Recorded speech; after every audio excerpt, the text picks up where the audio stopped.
Good morning, happy Thanksgiving.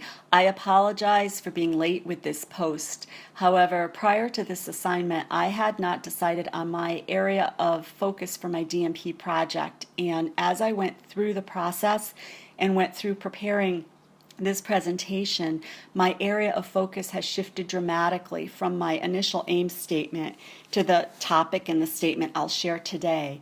So I am pleased with the outcome, and I look forward and thank all of you for your feedback so that I can continue to refine my project.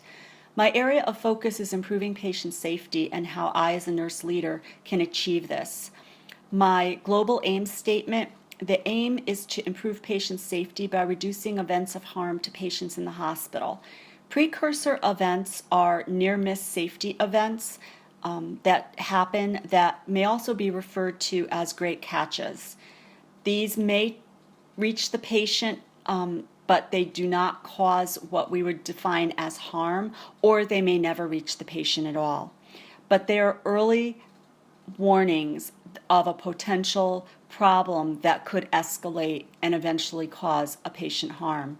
So early identification and resolution of precursor events can prevent harm from reaching patients and resulting in injury, and can promote a safer patient environment. So an example of a precursor event would be that I'm the nurse, I go in to administer medication to my patient, I scan the medication's barcode and I scan my patient's wristband, and I find that I have the incorrect medication, whether it's the incorrect dose, the incorrect med.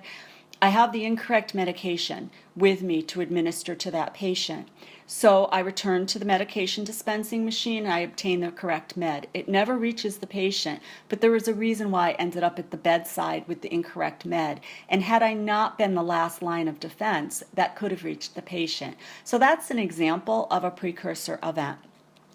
Some background is that since hospital-wide high reliability and safety training took place in 2014, the number of events at my organization have been tracked monthly for each unit, each service area, and for the hospital as a whole. The general thought was that as we educated and sensitized our employees to the importance of precursor events, that they would be increase in reporting these events, and that we would see a decrease at the other end of the spectrum in the number of events that caused harm.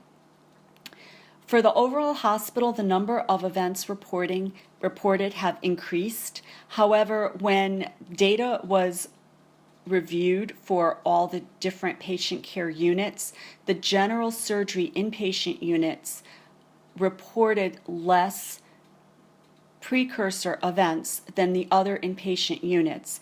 And this was normalized for number of beds so that large units and small units could be compared. And the general surgery units are reporting less. By working on this project, I expect to see the number of precursor events right-sized for the general surgery units based on the number of beds, and while maintaining quality of the reporting and the information that is reported, and then eventually a reduction in events of harm.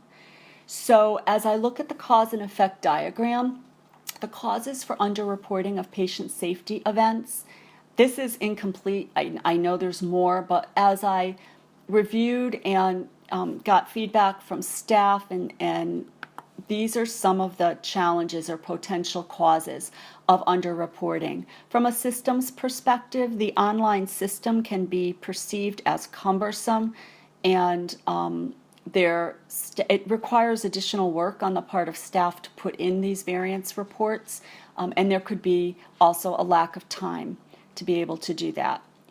For knowledge, there could be a lack of understanding about the value of precursor events, even though we have done the education with the staff.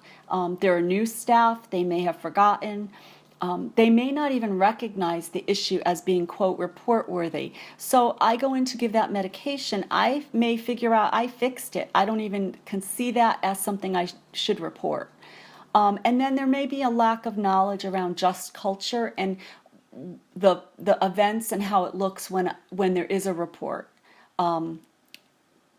The Culture is another, probably, I think it's probably one of a significant reason why there's underreporting of patient safety events.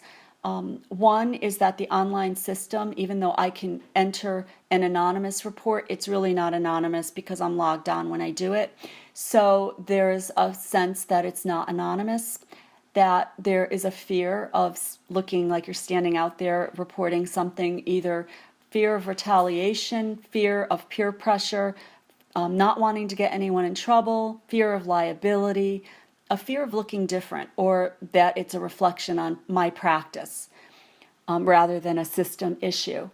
And I also may not believe that the reporting process brings value, and I may not believe that it actually makes patient care better and safer.